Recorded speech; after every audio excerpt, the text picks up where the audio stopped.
우리가 옛말에 지혜로운 자는 물을 좋아하고 어진 자는 산을 좋아한다는 말이 있죠. 신약 성경의 배경을 보게 되면 예수님을 우리가 그분의 행적을 따라다니다 보면 갈릴리 호숫가에서 시작해서 우리에게 팔복을 말씀하신 산상수훈의 아름다운 말씀들이 펼쳐지는 절정을 이루죠. 그것을 보게 되면 우리의 그 고전에 빌려보게 되면 예수님 행적은 지혜로운 자와 어진 자가 하나가 되어서 우리에게 보여주는 하나의 진리의 퍼포먼스가 아닌가. 산상순의 팔복은 우리의 삶을 어질게 만들고 갈릴리 호숫가에서의 그 행적은 우리에게 말씀의 지혜를 준다고 하는 것을 저는 한번 홀로 생각하면서 마음으로 웃은 적이 있습니다. 그러면서 만약에 내가 하나님을 만나면 나는 어떤 내가 될까? 제가 상상할 수 있는 모든 상상의 은혜를 끌어들여서 한번 펼쳐봤습니다. 아니면 내가 하나님을 만나면 뭘 얻어낼 수 있을까? 이 얻어낸다는 말이 좀 아주 그냥 상투적인 말인데요. 그게 그래도 쉬운 말 같습니다. 그러면 내가 하나님을 만나면 내가 세상에 어떤 인물로 비춰질까? 그렇게 생각하는 너는 누구니? 라고 제가 저 자신에게 질문을 던졌습니다. 하나님과 우리의 관계, 사람과 사람의 관계, 자연과 사람의 관계, 이 관계라는 릴레이션십이라는 말이 우리 속에 등장할 때 이 관계는 뭡니까? 서로 다른 둘이 만나 새로운 하나를 만들어가는 과정이 아닙니까? 적어도 그 관계 안에 존재하는 나와 너는 이 세상 어디에도 없는 새로운 나, 새로운 피조물 아닙니까? 우리가 상대를 사랑한다, 너를 사랑하게 되는 일은 너를 계속해서 생각하게 되는 일입니다. 너와의 만남을 상상하며, 그런데 그렇지 못하고 우리가 문자 속에 갇혀 있고 상대가 하는 그 말에 붙잡혀서 우리의 감정의 시비가 늘 높낮을 이룬다면 우리는 사랑할 수 없잖아요. 그렇지 않습니까? 사랑하는 성도 여러분, 저는 늘 말씀을 묵상하기 전에 We God be happy, 하나님 당신은 행복하세요? 라고 먼저 한번 여쭤봅니다. 하나님 당신 행복하세요? 제가 그렇게 물어보면 하나님은 조금 더 지체하지 않으시고 So are you happy? 그러면 너는 행복하니? 이렇게 되물어 주시면 얼마나 감사하고 마음이 막 두근번 세근번 하는지 모릅니다. 그러면 너는 행복하니? 이런 질문에 때때로 아니요 라는 답이 나올 때가 있어요. 삶의 우겨싸움 속에서 맞아요, 저는 행복합니다 라고 대답하지 못할 때가 많아요. 때로는 제가 볼 때 우리 기독교인 믿음의 사람, 하나님으로 부르는 사람들의 모습을 볼 때 하나님이 행복하지 못한 것 같은데 라는 생각이 들 때가 있어요. 제가 예수님을 제하고는 그분 말고는 하나님을 이 땅에서 아버지, 아빠라고 부르는 이가 없는데 어떻게 하나님 당신 행복하시겠어요? 라고 그러면 주님이 그래, 너는 내 마음을 아는구나.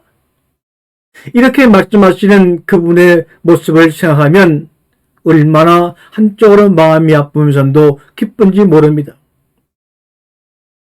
그래서 아버지가 되지 못하고 하나님으로만 존재하고 계시는데 자신이 모든 것을 다 지으시고 창조해 놓고도 그들로부터 아버지라는 소리를 듣지 못하시고 하나님, 엘로힘, 신,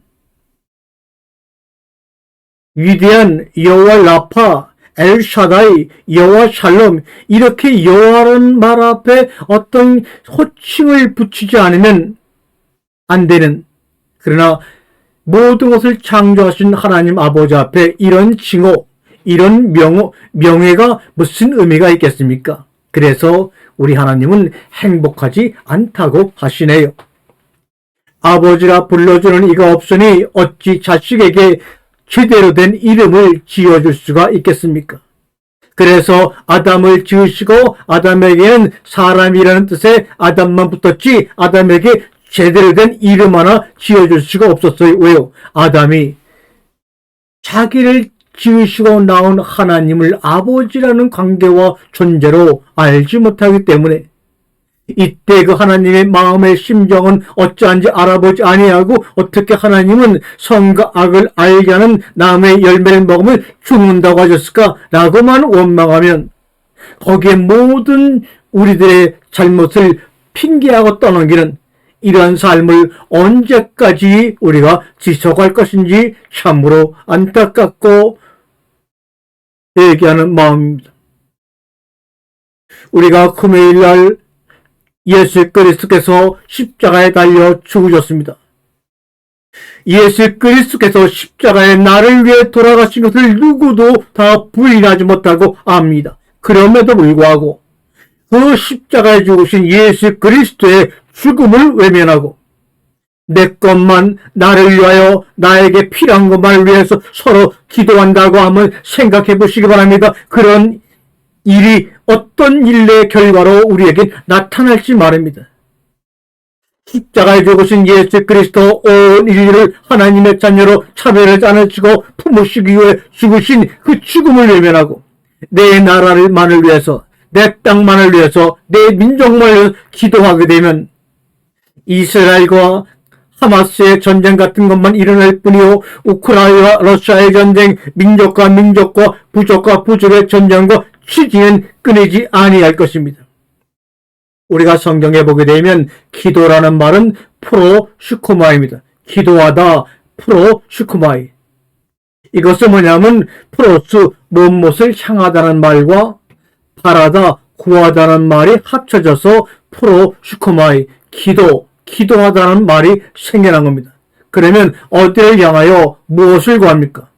위를 향하여 하늘을 향하여 구하는 겁니다.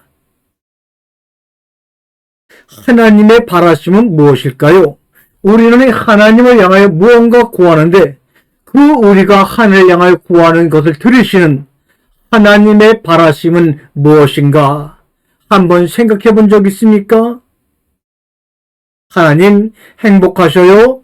라고 물어만 봐도 하나님이 우리에게 이 땅 세상에게 자신이 지으신 피조물들 향해서 무엇을 바라는지 우리에게 깨달음이 올 텐데 말입니다. 하나님의 소망, 하나님의 바라심은 무엇인가? 이것을 고민하며 무릎을 꿇고 간절히 눈물을 흘릴 때 거기서 내 입술의 언어가 끊어진 그 자리에서 바로 기도의 자리가 탄생되는 겁니다. 엘로힘이라는 말은 우리는 엘이라고 하는 하나님이라는 말의 복수입니다. 하나님들. 이것은 여러 가지로 사람들이 인간적으로 설명하지만 하나님들이라고 하는 이 단어 이면에 숨겨진 그분의 실체는 바로 나와 그분의 관계를 통해서 엘로힘이라는 말이 나타난 겁니다. 우리는 가족들이라고 합니다. 아버지를 머리로 해서 어머니와 동생과 누이와 내가 이렇게 하나가 된 것을 하나라고 보지 별개로 보지 않습니다. 우리가 하나님을 아버지로 알고 아버지라 부름으로 말미암아 예수 그리스도와 함께 그분의 나라 그분의 품 안에 풍겨졌을 때 그 모습을 엘로힘 이렇게 말합니다. 제사함이라는 이 단어는 죄인과 재판장과의 관계를 나타내는 단어입니다. 이 제사함은 아버지와 자식 간의 관계를 나타내는 단어가 아닙니다.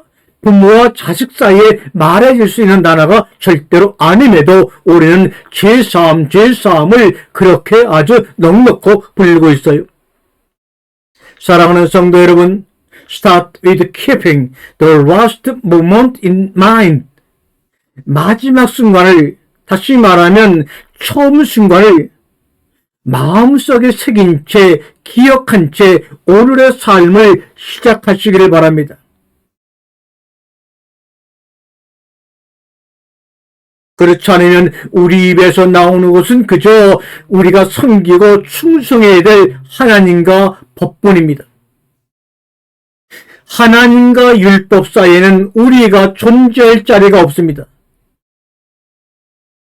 그러면 그것을 바라보면서 하나님이 뭐라고 말씀하실까요? 아니, 아버지가 뭐라고 말씀하실까요? 왜 거기 너는 없니?